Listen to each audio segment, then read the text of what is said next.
Hello, Mike. I think it just said this meeting is being recorded. How are you doing, pal? Yeah, I'm all good. How we doing? Yeah, all good for the viewers and listeners, whether it be audio or video. I think it might be a bit of everything. This is the legend that is Mike from the greatest ever tribute band, in my opinion, the Clone Roses.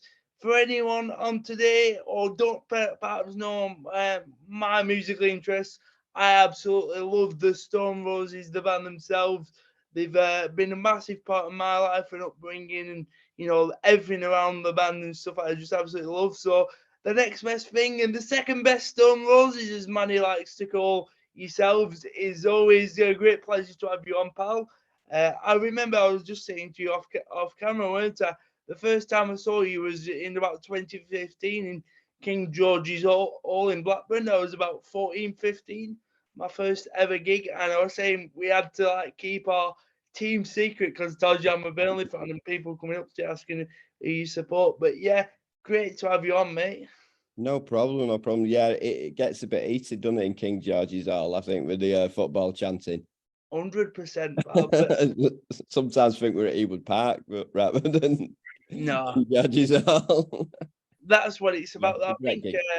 music brings people together, doesn't it? And that's hopefully what we can get into today. But Yeah, the definitely. first sort of question for you is your musical interest and where they first started before you even became a musician. Can you talk a bit about your musical bringing? What was on the cassette player, if you had Yeah, one? yeah, it would have been cassette. It was my first album. My first musical love was rap and hip hop.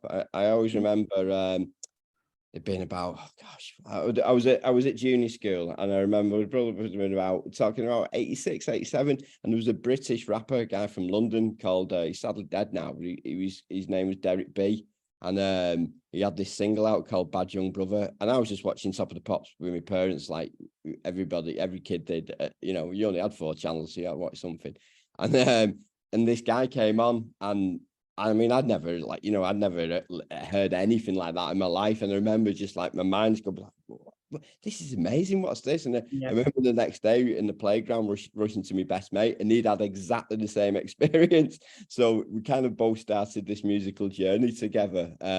So we got into like Public Enemy and all Run DMC and all the kind of rap stuff was the first thing. But I quickly developed into a heavy metal, I have to admit. I got really into real heavy stuff like death metal and grindcore and that sort of thing.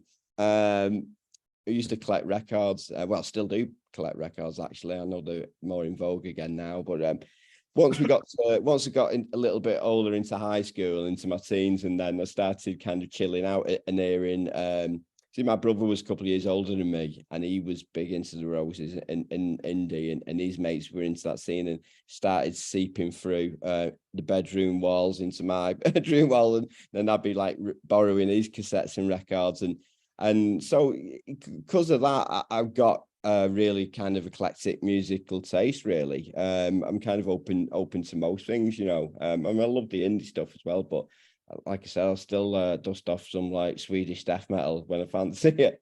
But yeah, and from that, I don't know, the bass guitar kind of chose me. Sounds a bit cheesy, but I always, since like first listening to guitar bands, I always kind of was always fascinated with bass guitar. I don't know why. I always thought it was something a bit cool, and it's not like the show, it's not the front man. There's something, I don't know what it was about it. And I'd start listening to bass parts more, and I'd start picking out and different styles, and I was just drawn to it really. And also most people want to play guitar, so it was a better chance of getting in a band. Obviously the ultimate one is being a drummer with a van, but I couldn't afford a drum kit.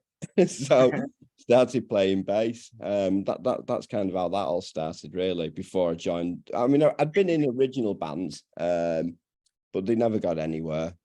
Probably looking back because we weren't good enough. But in the 90s, that was like the mid 90s before we did the tribute band. So it was that kind of Britpop time. And so that was all exploding. And, it was everyone was picking up guitars and everyone wanted to be in bands, So it was an exciting time in that way, definitely.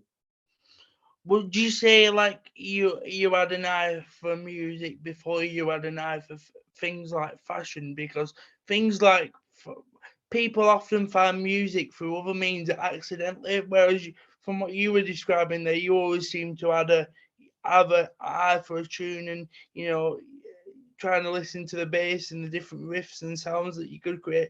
Whereas often some people accidentally fall into being a musician, where it sounds like you always sort of had an instant sort of passion for it. Yeah, I think that's a fair point. I never really, like I said, with that musical journey, starting with hip hop, going to indie and psychedelic, and 60s bands via Swedish death metal.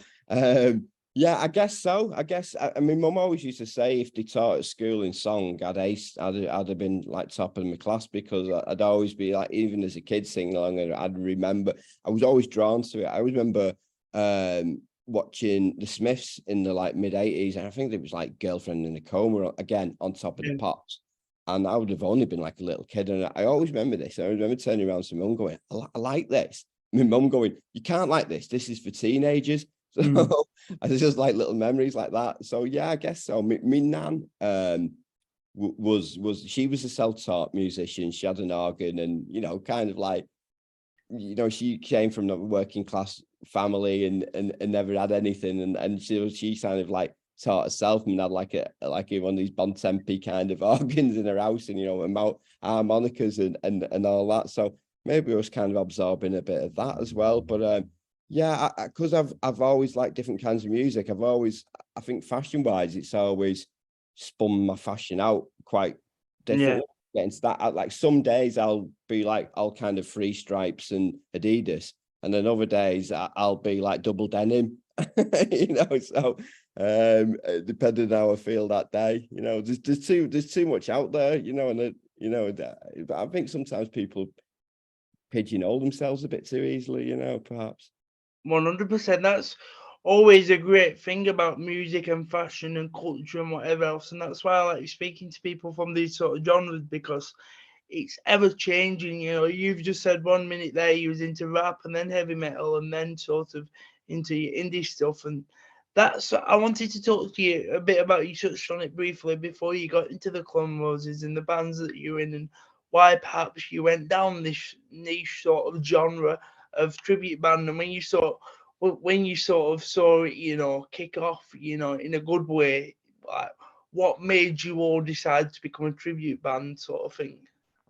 Yeah, like I said, I'd been in a few original bands, had a few demos and all the rest. And like I said, that would have been more to the mid-90s. It was that Brit pop kind of era. So like I said, which was exciting. But nothing really came of anything. And I would be playing in bands where, it'd be all that pay to play sort of thing. You'd be dragging yourself to Manchester to play in front of like another band, and a few mates. And I guess that just started to grow a bit weary of it quite quickly. And then I got asked. So Gavin and Tony are brothers. That's Ian Brown and Yeah. John Dwyer. So I've known Tony since like first year of infants. So they both went to the same school, same area as me in St Helens.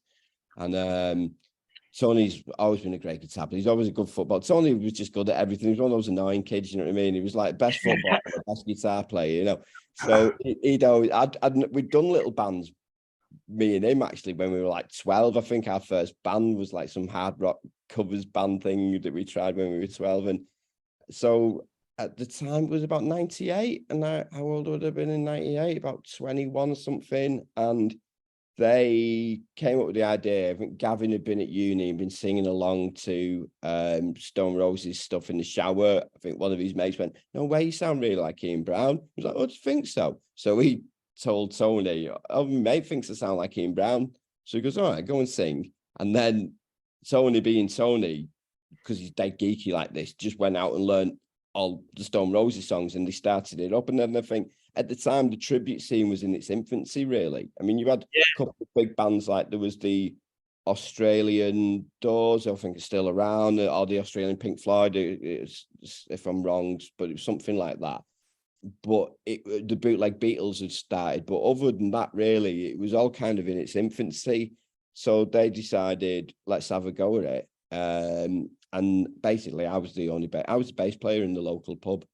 So I think I was the only person who knew who played bass. But I loved the Stone Roses stuff, you know, and I knew half the bass lines anyway. So I was like, yeah. And I think the first thing that drew me to it, honestly, this is honest truth, wasn't thinking of money or fame or anything like that, if you can call it fame. But I was just excited about the idea of playing in front of people, because I'd only ever played in front of one man and his dog. I thought, well, this would be good. So we started going out around like local labour clubs and stuff. And that's kind of where we learned the trade, you know. People were turning out and loving it. So it was like, wow, look at this. It's That's amazing. that's meant to hear, because obviously that's sort of niche and pretty innovative from yourself, recognizing at the time, Stone Roses, Oasis. I know Stone Roses aren't in the same era as Oasis. Stone Roses were like the Britpop and sort of like Oasis, sorry, were Britpop, and Stone Roses like were the back end of acid house and stuff like that. But for you guys to sort of recognise that there was a niche back then, it's sort of very innovative, because I bet there weren't many people around, like you were saying, were they, that had these sort of bands? No, there wasn't, and certainly with indie, because I think, like I say, the original wave of tribute bands were like big 60s bands. So you Yeah, had like your 70s, like you had tributes to Queen, the Beatles, Pink Floyd. There were all these big mega old bands. So no one was really doing anything. And I think at first we were quite conscious about that, and we were quite insecure about it for a while, because we thought, this is a bit of a, or we saw it as like a cooler. Not to say the Stone Roses is cooler than Pink Floyd, I'm not saying that, but it'd been more recent, and I think people more our age were more. We knew not everybody would like it, and we have had our fair share of haters, and that's fair enough. It's not for everyone, do you know what I mean? And some people don't want to know. And you get a bit, we've had a little bit of stick, not too much, we've mostly had love like over the years, but I think we were kind of conscious of that at first. But people just kept turning out, and we ultimately thought, well, you could see it building, and then at the time, to be fair, there was another Stone Roses tribute called the Complete Stone Roses from Scotland, who was still going. So we kind of started very much at the same time. But other than that, there wasn't that many. I think, there was only us and them, and I think, and then the Oasis one started popping up, didn't they? I mean, there was that No Oasis, wasn't there? Oh, you know what? I forget. I remember wasn't the one of them who ended up on Top of the Pops doing a cover version of what was that one? He did I want to teach the world to sing, and they ended up on top of ended up in the charts, and they all did right. Oasis. But other than that, the scene, it wasn't much of a thing. But certainly venues like O2 Academy and that, no one, you know what I mean? These bands weren't playing on the. I think the Complete Stone Roses were the first ones to kind of break into that from an indie tribute, to be fair to them. We lagged a bit behind them at the time, I think. I'm sure you're both on an even keel now. In terms of sort of like not impersonating, but obviously your name is the Clone Roses. Do you have to study the mannerisms of these band members, or the little things that they do, the little riffs and sounds that they create, in terms of Ian Brown as a frontman is a very immersive frontman. He's waving his arms about bits, so, completely psychedelic and just immersing with the crowd. Is that something that you've like honed in on over the years, or developed, or have you put your own standpoint onto it? Yeah, very much so, especially from our singer Gavin. I know Gavin's spent a lot of time studying how Ian Brown moved. I mean, originally the only kind of footage, I mean, before the internet, the internet was at least just in its infancy. The only way you could see the only thing really out there was the Blackpool Live Emperor's Ballroom Blackpool Yeah, VHS set that everybody I knew had. So Gavin studied that a lot initially to get the moves, and he put a lot of effort into that, to be fair. And Tony did the guitar thing, but at the time, Squire just kind of stood at the back, head down, didn't he, sort of thing. So moody. Moody cracked on with that. I think Manny always moved a lot. I was like chasing, someone put it once, chasing fighter flies with the head of his guitar or something. And I did that but I think I did that quite naturally, to be honest with you. I think that kind of moving in that way just suited what was going on anyway. So yeah, but certainly musically with the riffs and whatnot, yeah, definitely. Everyone's done their homework. You know, I've earlier on I might have improvised a little bit more, but as the years went by and you could find more live footage and, you know, better quality of stuff. Because sometimes it's hard picking out, especially with studio albums and bass parts, it can be a little tricky picking them out. But when you start hearing them, how they perform it live, which is kind of how we go about it, yeah, we've changed, because now we play more Heaton Park style. So all the compositions of the songs had all changed. They changed everything around when they did the comeback show. So compositions were slightly different. There was slightly different bass parts and pushes in there, slightly different runs. The guitar sound was a lot heavier and more chunky. So we've replicated that. That's kind of what we aim for now, is the reunion sound. Unless we occasionally go back and do like we did Blackpool Emperor's Ballroom, and we take it back to how they played it then. So yeah, there is a lot of effort goes into it, definitely. That's meant to hear, and because obviously I've never played like an instrument before. I did have a go at guitar once when putting it on table, but I have to be fair, my fingers got too trapped at the end, and I thought, nah, this is not for me. I did have a guitar, but I named it Sally Harris after the movie Spark Island. What a movie! I know you've played there yourselves as well as part of another sort of tribute stint there. We'll get onto that in a minute, but one of the other questions is, have you had any like contact with the band? Have they given you feedback over the years? And yeah, well, there's the Manny mostly. So obviously the quote, the yeah, second best roses in the world, and we've met Manny on a few occasions. First time we met him, he was working for an old a radio station in Tameside area, East Manchester, called The Revolution. And they did a night from a bar in Manchester called Manny's Manic Mondays, and they put us on live and they broadcast it live on the station. So he was there, and I was a bit nervous about that. It's going back some years now, though. But he was just dead. He's just a really nice, down to earth bloke. You know what I mean? So you soon settle down. I remember we played with the Happy Mondays. They did a comeback show two nights in Brixton Academy called 48-hour Party People, and they did two nights. And on the Saturday, they booked us. I mean, this must be going back 2008 or something. Anyway, we're playing. There's 5,000 people in front of us. I always remember there being a Burnley flag. And yeah, there you go. And next thing is this wolf whistle behind me. Turn around and there's Manny. So I've got like 5,000 people in front of me and Manny behind me. So that was quite a nerving moment, really.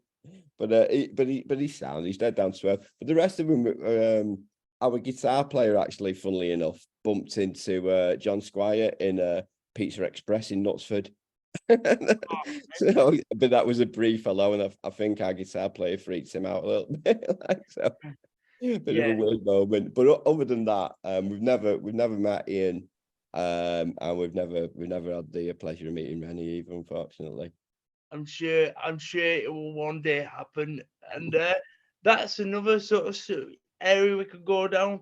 When would you really say you sort of realize we've arrived to a point where we're comfortable now, where you not arrived, because that sounds so sorry, that comes across as, you know, arrogant, but got to a point where people know who we are and what we're doing, and, you know, can really drive on with this thing, would you say? Yeah, there's been different moments. I think securing the O2 venues, which was after everything kind of like took a next level for us after the reunion shows. So we secured a deal in the O2 venues. They started booking us, and it just it refreshed everything for us. So relearning them, I think it gives us a new lease of life, and getting those academy venues, and then everything started like really moving forward at a big pace from there. I've got to say most of the kudos of that is down to our singer Gavin, who actually is a music promoter as well. So his drive and ambitions really pushed it forward.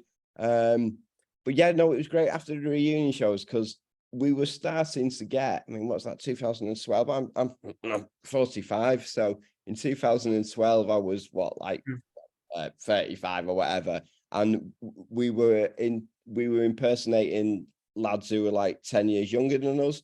But now all of a sudden they did those reunion shows. And when we were 35-year-olds pretending to be 55-year-olds or whatever age they were at that point. So I think that's kind of give everything a bit of a breath of life, really. And everything kind of that was a big moment. But there were certainly key venues playing that have been big moments for us, and that they're still happening now. You know, this tour, you know, the demand is bigger than it's ever been, and we're playing likes of Glasgow Barrowlands, and you know, and it's still real after 25 years. It's real pinch yourself moments when you. I mean, you love the regular gigs. Don't get me wrong. I always enjoy a show, but you've played likes of Barrowlands, and it's crazy. You know, these real iconic. We're really, really lucky. Do you know what I mean? And you know, we don't take it for granted. You know, we're humble about it because we are a tribute band, but we still played them venues, and I can still take that with me. Do you know what I mean? Does that make sense? 100%. Music's a really mint and powerful thing. Like, it brings people together, and takes them to different stratospheres within the minds, and just gives them a release. And I bet as a musician, that's a powerful thing for you. Do you ever stand there on stage and think, I'm literally stood in front of 5,000 to 10,000 people? This is a bit mental. Yeah, I go through the full array of emotions at most gigs. Some gigs that I feel more confident than others. Sometimes it's depending on how many cans I've had. But yeah, I go through the full range of emotions. I normally start quite nervous and anxious, and then I'll settle down and but totally I'll have these moments of real clarity where you're just like, this is nuts. And then just moments where you're locked in as the crowd, they're away somewhere else, and I am. Do you know what I mean? I'm kind of enjoying it as much as they are. Yeah, that's good to hear. What was it like meeting God, aka Mr. Sean Dyche? I believe you met him last year in Nottingham, sneaking in through the side door. That was a mad one. I mean, Rock City is one of those iconic venues. In fact, before I go on that, Rock City is one of my favorite venues. It's an absolutely amazing venue to play.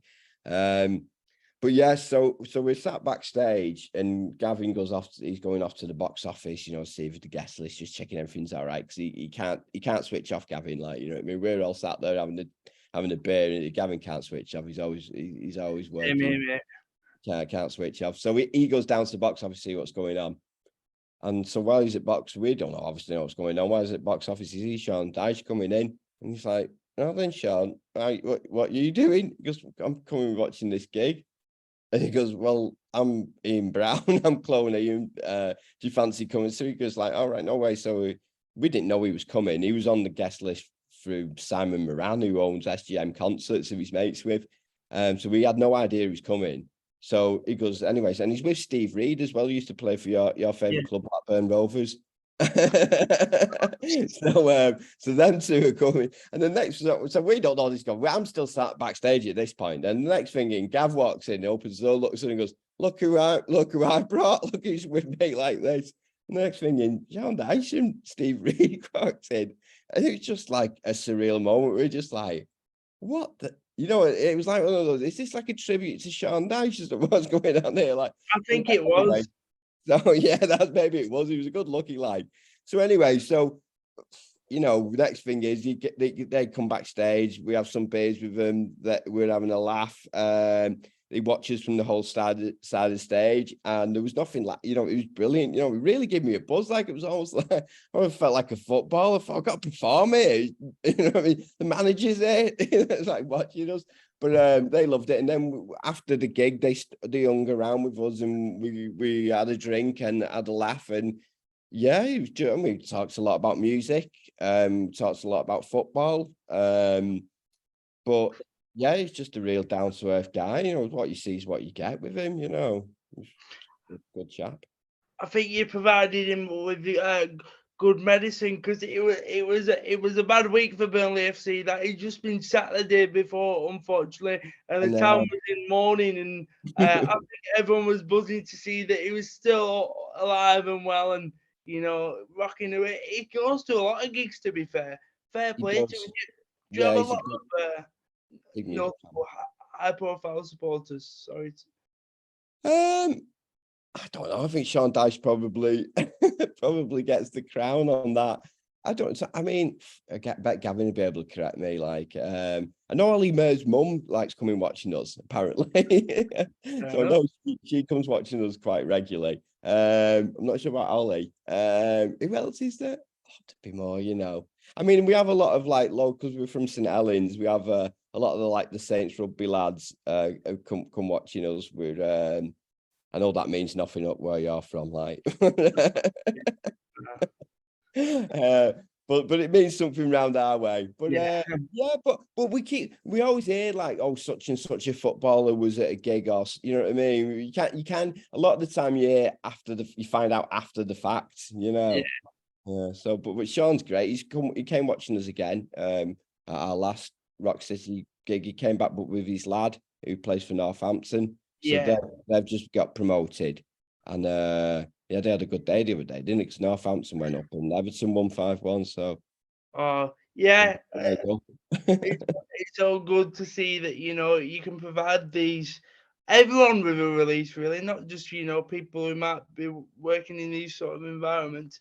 In terms of like organizing all these events, we as fans or consumers as well don't necessarily always see what goes into planning these events. Could you talk a bit about the planning that goes behind Heaton Park and the Spike Island gig you did in 2021? I bet it takes a lot of Yeah, it's hard work. So our singer, like I said, Gavin, is a music promoter by trade. He also works with another guy called Andy on Spike Island and Heaton Park. And Andy, he owns a pub down in Warrington Way, the Ferry Tavern, which is on the Mersey Estuary. It's a lovely pub. I'm not doing free advertisements. It is honestly a lovely boozer. And he runs nights there called Glastonbury nights, with like tribute bands and stuff. So we met him from him booking us, and then Gavin and him started working together, and they do these festival ones. So the Spike Island one, that was the biggest one we'd done. And obviously, as everybody knows, what went on with the pandemic, so it got pushed back a year. And yeah, I mean, where to start? The amount of argument for Spike Island, it was insane, because you play. It's the worst place to have a gig. It's like, I don't know if you know it. It's in the Mersey Estuary. It's like surrounded by water. It's got like little old canal bridges over to it. I mean, it's an industrial revolution sort of like thing, the power station. And we had to put like bridges on it and everything. And you can imagine, because of the pandemic, no one knew what was going on. It was the first weekend of freedom, so to speak, and nobody knew what was going on. The council didn't really know what was going on. The government were just making it up as they went. And we had to say to all these companies, you got toilets, you got bridges, you got bars, you know what I mean? All this that's going on. And no one could say, we said, like, if any of you want a deposit, this will not happen, because we can't, no one's got any money. But fortunately, they all saw the sense, and everybody went along with it. And it was literally days before, we didn't even know still. And then it ended up, I think, because of that, and it being that first weekend after lockdown, it ended up like such a magical thing. Everybody who I know who went there, and there was teething issues because no one had worked for like 2 years. So like everyone was rusty. Do you know what I mean? So there was this ticket issues getting in. It took a while, and everyone was just so rusty. But everyone got in the end, and everybody who went there, it really was. It was such an emotional day. Like after what everyone had been through, it was amazing. But yeah, but even with Heaton Park, it's a bit of a smaller scale of that, and it's not on a little island in the middle of the Mersey Estuary, so it's probably a bit logistically easy. But yeah, but Gavin and Andy, hats off, they put so much work into it. It's crazy. Like, in terms of you mentioned there about the teething problems. Did the wind blow the sound the other way, like in real life?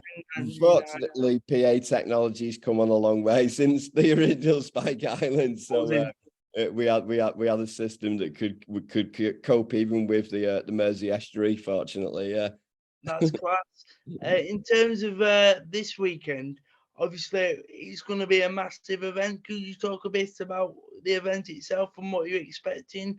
Yeah, and the sort of crowd numbers and stuff. I'm very fortunate to be invited, so thank you very much No for problem. sorting it out there with Paddy FC.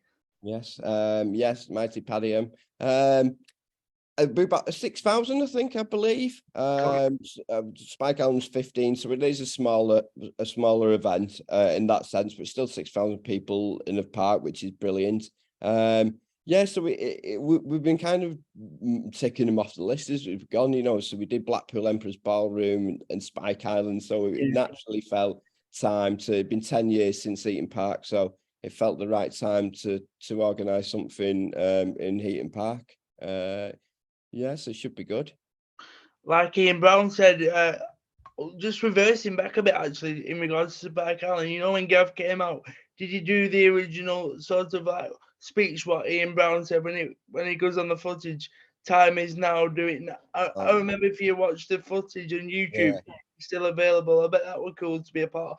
Needed an inflatable ball to punch up in there like on the footage and stuff. We had the inflatable globe. He did the Time Is Now. We had the same intro music, and we replicated all the clothes that they wore that day, and the instruments. So we made sure all that was as accurate as possible. My t-shirt, the t-shirt that Manny wore then, I have no idea what. I tried to find out what it was, but it's something that was probably like, made in Manchester in like 1988 by some guy. Acid, I don't know, but so I had to with the help of my mother-in-law try to reach that as best as possible. But yeah, that was great. We went to the detail of all that, but with a better PA system, obviously. Class. In terms of all these bands, why do you think these bands, and particularly in Manchester in that era, my younger friends who perhaps don't necessarily like the same music as me, I'm not as intense as what I were about it when I was like 16 to like 19 or 14 to like 19, but I was really massively into everything to do with Stone Roses and stuff and all that era, and I still am because it's a massive part of my life, and just researching all the information to do with this era and sort of immersing yourself within it. Like, why do you think so many people love like 88 to 91, 96 to 98, all these different eras within music, and particularly these northern bands? I think the quality, obviously, of some of the bands, especially Stone Roses, and like, the first album is just it's such a perfect record.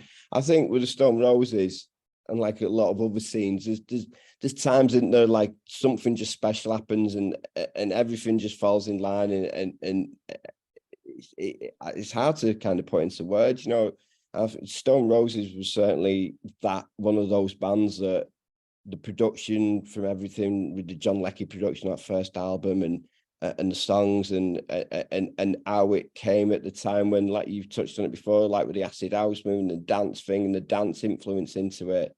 I mean, because they've been going a long time, haven't they? Do you know what I mean? They've been going since the early 80s, and before Manny joined, and they were quite a bit punky, gothy, really. So they'd been going, so they'd had these different influences in them, and I just think everything kind of collides.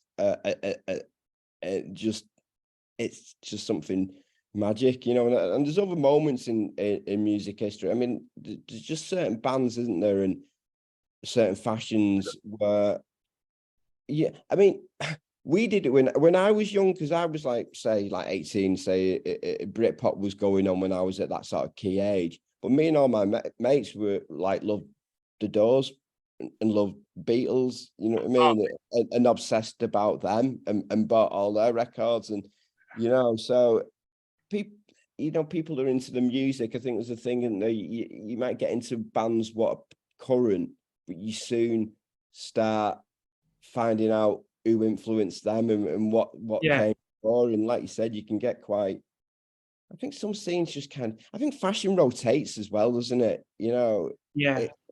things kind of, yeah, I don't know, just so, yeah, I don't know, I can't put it into words. It was such some of them bands from Manchester were just like absolutely so special, like, and just great bands.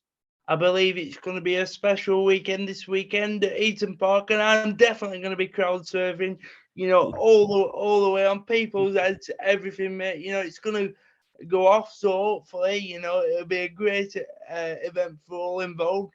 But what people going to the event might not know this weekend is that you actually football club owners, some of you as well. Can you talk a little bit about that and how we perhaps got in touch through Daz being a little bit positively cheeky on Twitter the other day? No, that's fine. So me and the band, we're mostly me and Gavin, are part of a consortium of people who've taken over at St Helens Town AFC. So St Helens Town AFC, a little bit of a low point league wise at the moment, but we're aiming to turn that around.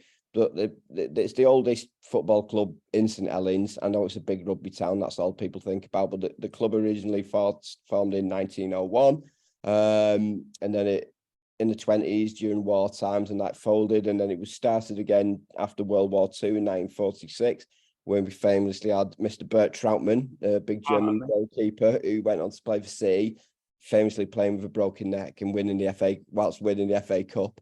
So he did all right for himself, but he played for us after he left the prisoner of war camp. They also went to Wembley in '87 and won the FA Vase. So there's a lot of history there at the club. Hello, I think we dropped there, didn't we? Oh, yeah, we're back. Where was it boring you with? Where was it up to with the great Trautmann playing for City? I'll just reintroduce it. Sorry there, guys. We had a bit of technical difficulties. I think it's my Virgin Media Wi-Fi. Virgin Media, you need to sort your head out, lads. Off you go, pal.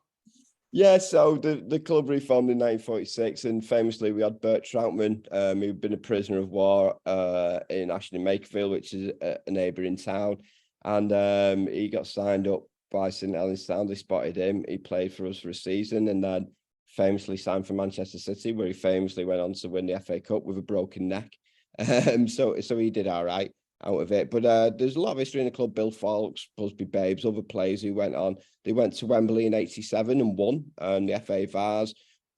Things unfortunately didn't really kick on from there. They probably didn't get the right investment or whatever happened. Eventually, they went into a deal with Saints Rugby League, Sporting Club St Helens. So they moved to Knowsley Road where Saints played, but then Saints moved to a big new stadium and town couldn't afford to move there. So they ended up nomadic, with no home, unfortunately, playing outside the borough. Eventually came back, but they'd been brinking on the edge of falling out the Northwest Counties for a long time, and that happened. And this is when then we came in and managed to get the club and from Saints, and all very amicable, no bad blood whatsoever. And here we are now. So it's a massive job. So the first season we've just been firefighting, really, because everything was a mess. It was a mess. I don't want to go into, I don't want to focus on negatives, but it is what it is. So we've literally we started the season like 2 weeks before, manager trying to clumber players together, and so it's been a really hard season, but hopefully next season we can kick on. We've got a lot of exciting plans for the club. We've got a chap on our committee who, again, another Man City connection, who works for the City Group. He's a financial director there. So he knows his onions, and he's helping us put together a plan to move the club forward, a model. So we're looking into fan ownerships and community interest companies and all this. So this is what we're all in the moment of processing. But we've got some really great guys working the socks off. A lot of different people. I'm more of a community person, so we can get in touch with community groups and whatever, and it's really exciting. Everyone's really excited, although the league table looks a bit, and a couple of our local rivals have overtook us. But we will turn the fortunes of the club around. It's football. It gets older, doesn't it? It's like music. It's just crazy, really. But we're all enjoying it. You can't beat that community aspect of football. Sometimes I always say to people, I know this might be different for you because you're an owner, and obviously you live and breathe it in a different sort of way. But sometimes I don't even bother about the result of a football match. It's the camaraderie, it's the emotions, it's the pre-match, Coca-Cola in my case, because unfortunately I can't properly drink, just in case being drunk in charge of a vehicle. But it's the pre-match burger and stuff like that. But, it's also... Yeah, whatever your ritual is, it's your ritual, isn't it? You don't have to get tanked up to enjoy the football, but absolutely, you've hit the nail on the head. I sometimes say a game of football gets in the way of a good day. It's that really, it's that, because I'm also I know you probably won't like to hear this, but I'm also a Manchester City support season ticket holder. Right. I've been watching City for a long time, and through good times and bad, and yeah, you go. It's if people who go watching football at any level or whatever club, who regularly what attend football, know what you're on about, and those who don't have any idea just think you're mad, don't they? Do you know what I mean? Yeah, because from the outside perspective, I just think it looks like, what are these, people going mental about a ball hitting some netting? But yeah, that's it. far more than that. It's the stories, and I bet you've had plenty of stories of people coming up to you, explaining what the club does for their lives and things. Yeah, like I said, we're heavily I've been leading. I've kind of ended up as a community officer via media manager, but I've been kind of spearheading that side of things and getting and reaching out to. So we started doing sessions with refugee learners at St Helens College. So about, because we've been involved with Refugee Week, where we do refugee games versus counsellors. So that's been going on. We've been working with St Helens Chamber, going into local primary schools, talking about careers in sport and satellite industries that revolve around sports. We've been getting involved with local charities, big one called Teardrops, that work with not just homeless people, but people who need help. Because St Helens, it's not, it's not a rich town. So we're always quite high on a lot of unwanted crime and health inequality charts. So there's a lot of little community groups and stuff. So we're trying to work and connect all that. And it's not just it's about football. We want people to come. Don't get me wrong. We want people to be attracted to the club and come and support us. But I mean, original football clubs were set up as community groups, weren't they? I mean, like Manchester City, for example, with St Mark's, and it was to stop drunken mill workers kicking 3 bags of poo out of each other on a Saturday night. So that's where football was rooted. So it's football clubs are community assets at all levels, definitely. 100%, and I imagine you're going to see that grow so organically, very much like we do at Padding as well. And I identify with a lot of what you said, because I also work for Burnley FC in the community, and some of the things that we see in terms of football, we can move mountains when people get behind something and go with something. Like you say, working with refugees there and working with colleges, I bet that's a really sort of powerful and almost spiritual thing. Do you know what I mean? Because it is. I've thrived under it. Really, it's one of the best things that me and Gavin from the band and a couple of us were saying the other day. It's one of the best things we've ever done, and we're so excited about what we can do and where we can take the club. And working with these communities and that, it's been brilliant. In fact, I'm having a career change over it. So it's actually come. I've actually just recently got a new job, working within the community of St Helens. So which is just amazing. So it's been a real game changer for me, because I'm only manny on a Friday or a Saturday night. You know, during the week I'm a humble community officer. So, Yeah. But it's brilliant. I'll have to chat to you off camera about what you do with Burnley. That'd be interesting. That. Yeah, 100%, and that's a good headline for the YouTube video. I proper enjoyed this interview, or not interview because it's more a discussion. I don't describe myself as an interview, but proper enjoyed this podcast today, mate, and hopefully we get to see you beforehand at the gig on Saturday. I hope it goes well. And just quickly before we sign off, where can anybody get tickets if they are still available? Yes, you can. There's some limit. Oh, I should have got this plug ready, shouldn't I? If you head over, I'm just googling it now.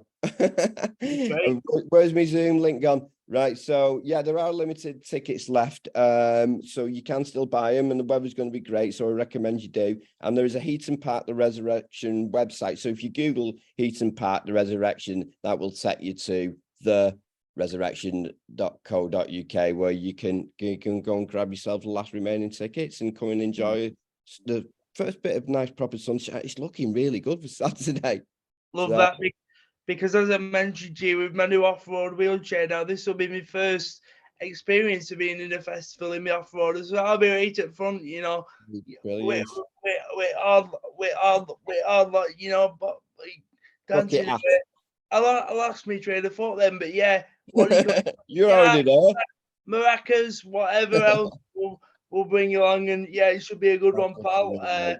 But yeah, I'll speak to you after this. We'll stop this recording, pal, and yeah, thanks for speaking to me, mate. Hopefully, it's recorded everything there. Yeah, no problem. Hello, how are you doing, everyone? I've had to adjustable adapt my chair to get to the camera here for this ending clip. Just a quick disclaimer, as I feel bad if I won't say it, why did I just move my head like that? Unfortunately, tickets for this event are no longer on sale by the time you're watching this video, due to the fact that it was last Saturday. A few of us from Padding FC, along with a few other non-league clubs, were fortunate enough to be invited down by the Clone Roses themselves. Non-league clubs all pulling together, and it was a great initiative by the lads, so we do appreciate that. And also, I appreciate Matt coming on the podcast as well, massively. As I said, I'm a massive Stone Roses fan, so to get the second best Stone Roses out there, as Manny said in a quote once, was a real privilege, and I hope you enjoy this episode. And once again, up the Clone Roses.